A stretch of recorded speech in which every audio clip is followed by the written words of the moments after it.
이 프란츠 리스트가 어느 날 지방으로 여행을 가게 되었는데 조그만 호텔을 찾으려고 조그만 도시에 들어섰습니다.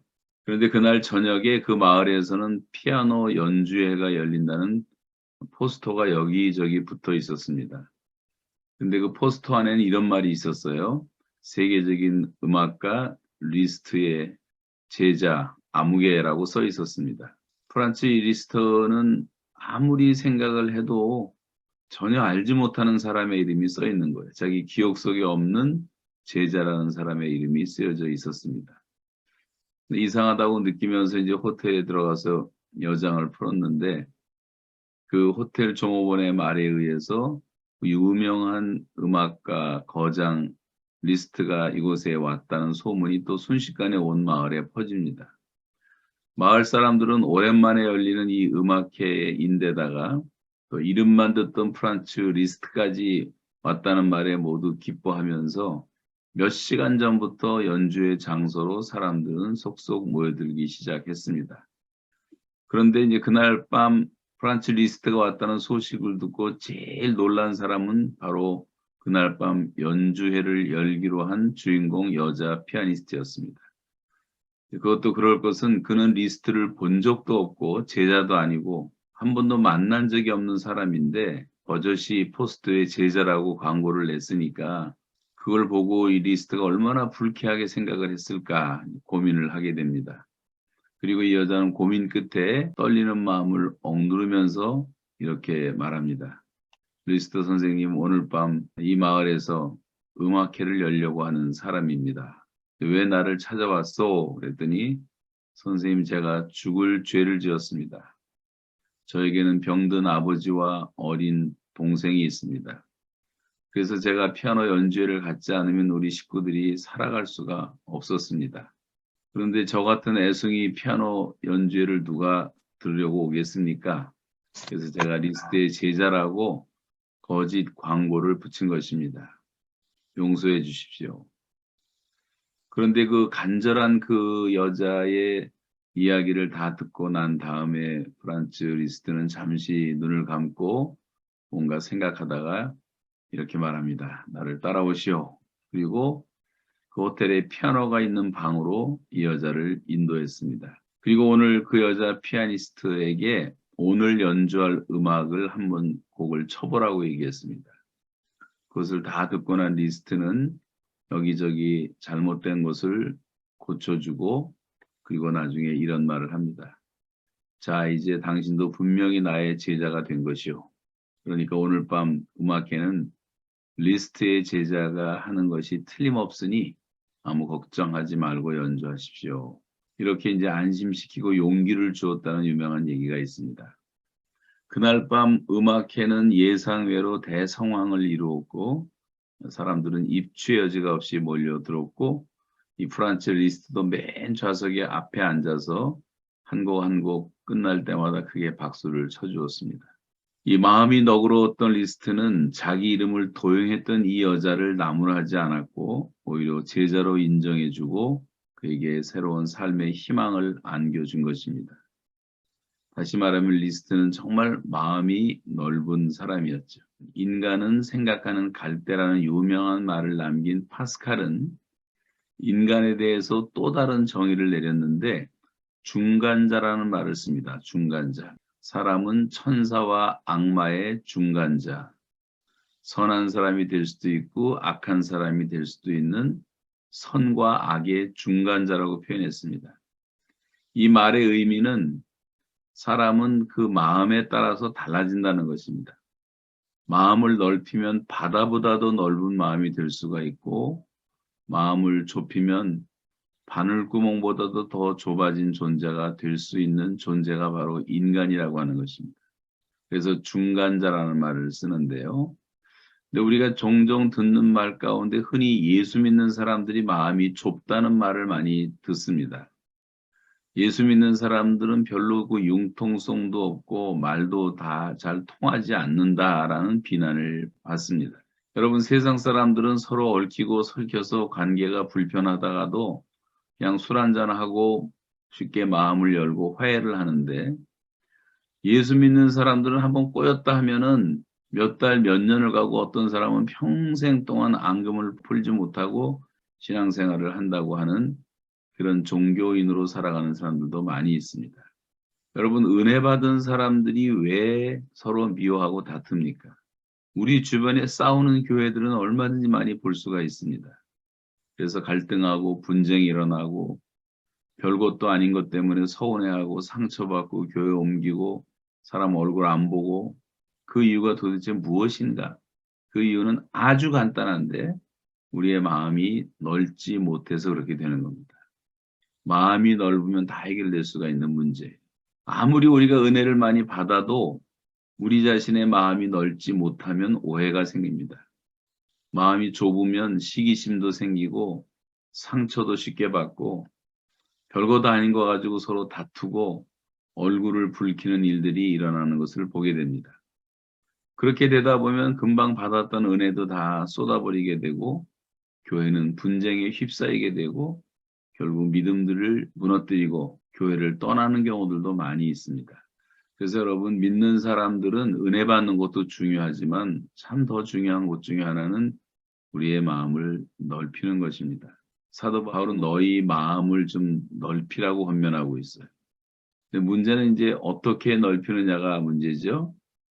오늘 사도의 이 교훈을 통해서 우리가 세 가지로 넓은 마음의 소유자가 되기 위해서는 어떻게 돼야 할 것인가 간단히 살피겠는데, 첫째는 넓은 마음을 갖기 위해서는 상대를 향해서 열린 마음을 가져야 돼요. 상대를 향해서 항상 열린 마음을 가져야 된다. 너희를 향하여 우리의 입이 열리고 우리의 마음이 넓어졌으니, 여기서 입이 열렸다, 마음이 넓어졌다는 말은, 입이 열렸다는 말은 아무런 비밀이 없다는 거예요. 숨길 것이 아무것도 없다. 다 말한다. 마음이 넓어졌다는 말은 고린도 교회 성도들의 어떤 잘못도 다 포용할 수 있는 마음, 그런 마음이라는 고백을 하고 있는 거죠. 이 고린도 교회 성도들은 이 거짓 교사들의 꾀에 빠져가지고 지금 자기들에게 복음을 전해주고 그렇게 양육했던 사도 바울에게 온갖 험담도 하고 비난도 퍼부었습니다. 심지어 사도성까지 부인하는 지경에 이르게 되었어요.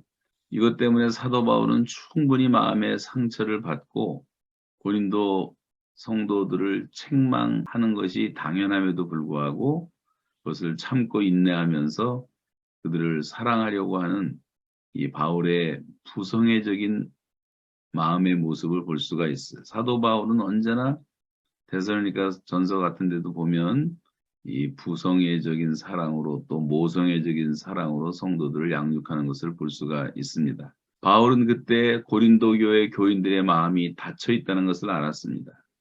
마음이 다 병들어서 너그러움이 사라지고 이해하는 마음이 줄어들었기 때문에 고린도 교회에 문제가 생겼다는 것을 안 것이죠.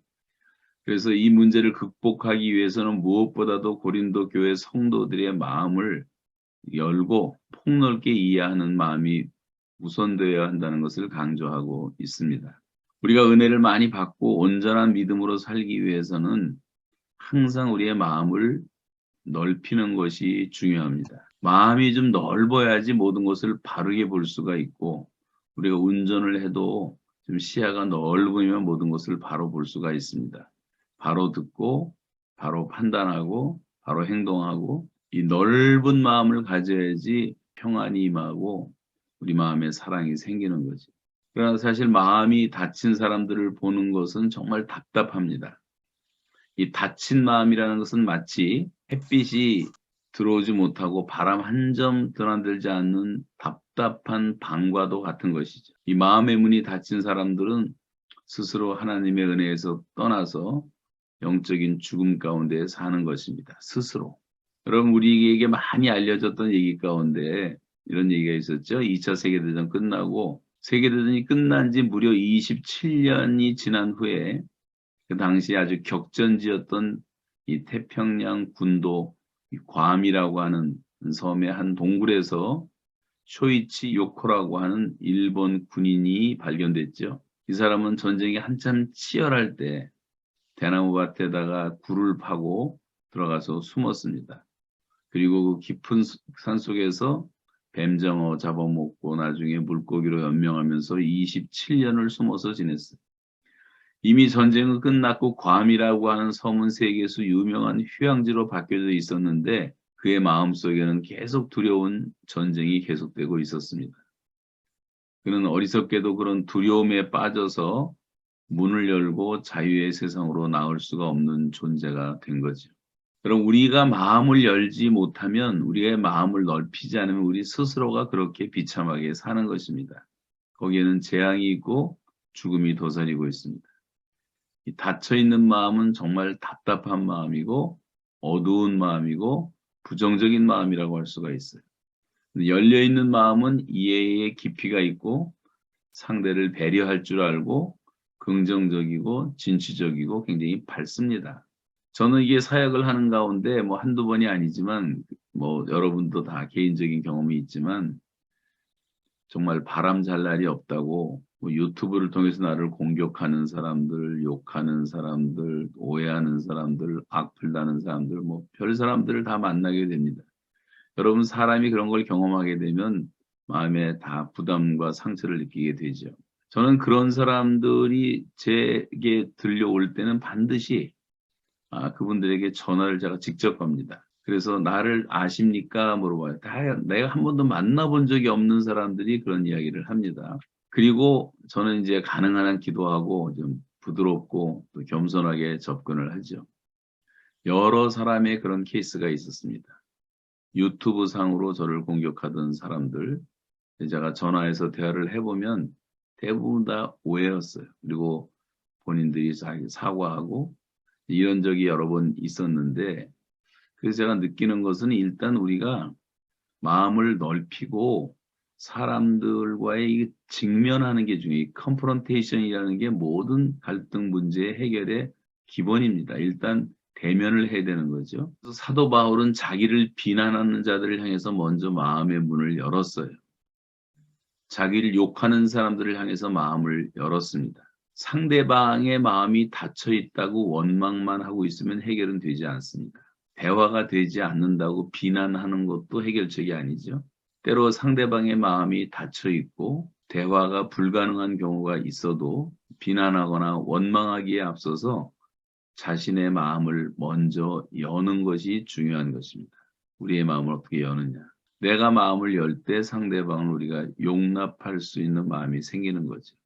그리고 우리 자신은 그때부터 더 성숙한 그리스도인으로 성장하는 것입니다. 어린아이 상태에 계속 머물러 있는 성인 아이들도 많아요. 몸은 다 어른이 됐는데 아직도 마음이 어린아이 같은 사람들도 있습니다. 여러분 예수님을 생각해 보세요. 예수님은 열린 마음의 소유자라고 할 수가 있어요. 그 당시 사람들이 죄인이라고 수군수군대고 여기던 사람들에게 주님은 다 찾아가십니다. 죄인들의 친구가 되어주십니다. 바리새인들에게 비난받던 마태 같은 사람을 택해서 제자를 삼습니다. 그리고 그 죄인들을 찾아가시고 친히 친구가 되어주시고 사람들이 피하는 온갖 각색 병든 자들을 주님이 다 고쳐주시고 받아주시죠. 심지어 자신을 십자가에 못 박은 원수들까지도 다 용서하시고 사랑하셨습니다. 우리가 주님을 따른다는 것은 이렇게 좁은 마음을 버리고 예수님처럼 열려진 마음, 넓은 마음으로 세상을 품고 우리의 원수까지라도 화해하는 그런 가슴 넓은 사람들이 되어서 하나님의 의를 이루고 하나님의 영광을 드러내는 것이 성도의 역할이라고 생각합니다. 여러분 무엇보다도 마음을 좀 넓히도록 새해에는 특별히 기도해서 여러분 마음을 정말 넓히도록 우리가 최선을 다해야 되겠습니다. 두 번째 마음을 넓히기 위해서는 좁은 마음을 버려야 돼요. 강화도에 가면 특산물 가운데 밴댕이라는 젓갈이 있어요. 밴댕이 젓갈이 유명한데 이 밴댕이라는 것은 이제 청어과에 속하는 그 가시가 많은 생선, 전어 정도 되는 조그만 생선이에요. 그런데 이 밴댕이는 제일 특징이 뭐냐면 성미가 너무 급해서 그물에 걸렸다 하면 그냥 난리치다가 제일 먼저 죽는 게 밴댕이라고 합니다. 그래서 속이 좁고 성질이 급한 사람을 일컬어서 우리가 이 밴댕이 소갈딱지 같다는 말을 하는데 이 밴댕이 소갈딱지 같은 그런 마음을 갖고 사는 사람들이 있어요. 이 고린도 교회 교인들 가운데도 많은 분들이 이 밴댕이 같이 속이 좁은 성도들이었던 것 같습니다. 너희가 우리 안에서 좁아진 것이 아니라 오직 너희 심정에서 좁아진 것이라. 너희 심정이 좁아진 것이다. 상대방이 아닌 자신들의 마음이 먼저 삐뚤어진 것이 문제라고 하는 것입니다. 우리는 항상 다른 사람을 탓하지만 먼저 나를 돌아보면 내 마음이 삐뚤어진 거죠. 이런 사람들을 일컬어 바울은 고린도서에서 육신에 속한 사람이다. 예수를 믿긴 하지만 아직 십자가에서 죽지 못한 사람들, 혈기가 있는 사람들. 이런 사람들은 이해할 줄을 모르고 원망이 많고 시비를 일삼고 사실은 따져보면 대다수가 심각한 것 같지만 비본질적인 것인데 이런 거 가지고 문제를 만드는 사람들이죠. 이 좁은 마음을 가진 사람들은 자기중심적이고 특징이 자기 생각을 내세우는 이기적인 모습을 갖게 됩니다. 그리고 자신만이 참되고 옳다고 생각하죠. 그래서 나오는 것을 우리가 아집이라고도 말하고 고집이라고도 말하는 것입니다. 답답하고 아주 막혔다는 말을 하죠. 마음이 좁아졌기 때문에. 그리고 우리 몸의 혈관이 좁아지면 피가 흐르는 그 순환기에 문제가 생겨서 동맥경화가 생기기도 하고 순환기 계통의 여러 가지 질병들이 우리에게 찾아오게 됩니다. 우리의 마음이 좁으면 우리 생각의 순환기에 이상이 생겨서 이 고집과 아집이라는 질병이 생기는 거예요. 그래서 이 좁은 마음이라는 것은 병든 마음이라고 할 수가 있습니다. 예수님 당시의 서기관들과 바리새인들은 마음이 닫혀져 있었던 병든 자들이었어요. 그들은 자기 자신들의 조상과 율법으로부터 내려오는 유전을 하나님 말씀처럼 지키면서 자기 자신들만이 구원에 합당한 존재라고 그렇게 여겼습니다. 그래서 자신들이 죄인이라고 여기는 사람들에 대해서는 전혀 동정하는 마음을 갖지 않고 자기들만이 의롭다고 여기는 아집에 사로잡히게 되는 것을 볼 수가 있습니다. 여러분, 우리는 상대방이 마음이 닫혀 있다고 원망할 때가 있고 대화가 안 된다고 비난할 때가 있는데 그러나 이렇게 생각하는 자체가 좁은 생각이라는 것을 알고 내가 먼저 마음을 열고 좁은 마음을 버리고 넓은 마음을 가질 때 모든 것은 다 이해되고 수용되는 것입니다. 우리들에게 너무나 많이 알려진 코리 텐붐 여사가 독일도 가질 않았어요.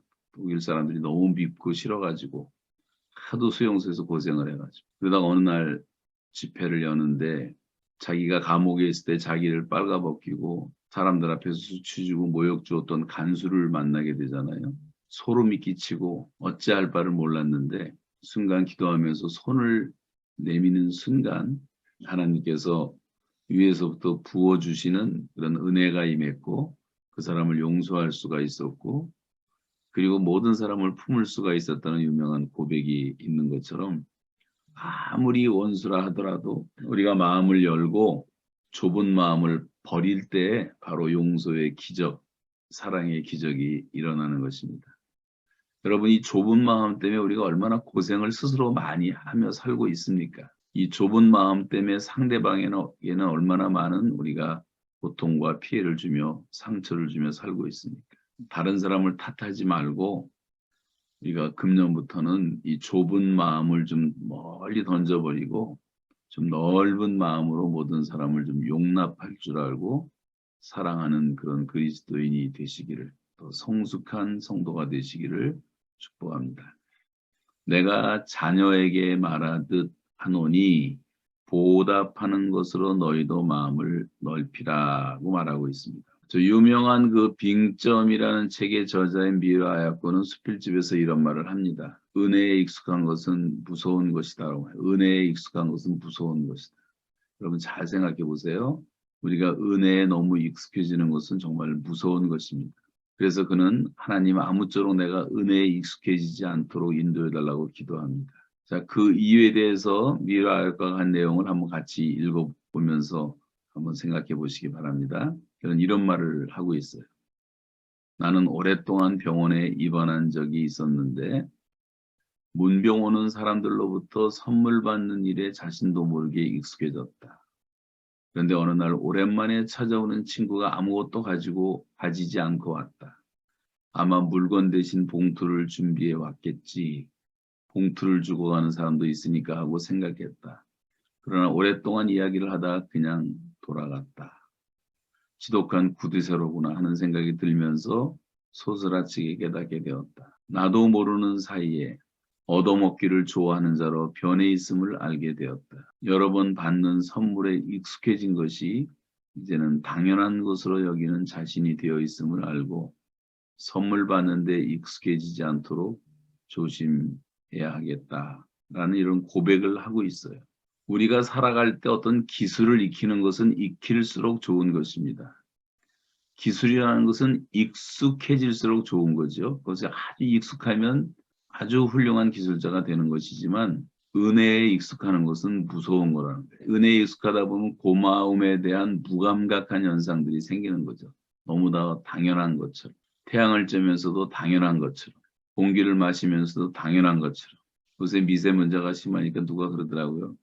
이 좋은 공기를 마시는 게 얼마나 감사한지 모르겠다. 우리가 당해보지 않으면 잘 모릅니다만 너무 우리한테 익숙해져 있는 거예요. 오히려 요셉처럼 악까지도 선용하는 넓은 마음을 가진 사람, 하나님은 이런 사람들을 사용하시고 이런 사람들을 통해서 하나님의 뜻이 이루어진 것을 볼 수가 있습니다. 요셉 같은 사람에게 배워야 될 게 그게 아니에요. 오기가 없어요. 원망이 없어요. 불평이 없어요. 시기가 없어요. 하나님을 바라보면서 넓은 마음을 가졌기 때문입니다. 여러분 한번 이 시간 조용하게 생각해 보세요. 내 마음은 지금 어느 정도 넓어져 있는가? 우리가 믿지 않는 사람들보다 더 넓고 여유 있다고 생각을 하십니까? 믿지 않는 사람들보다 더 후덕하고 이해심이 많다고 생각하십니까?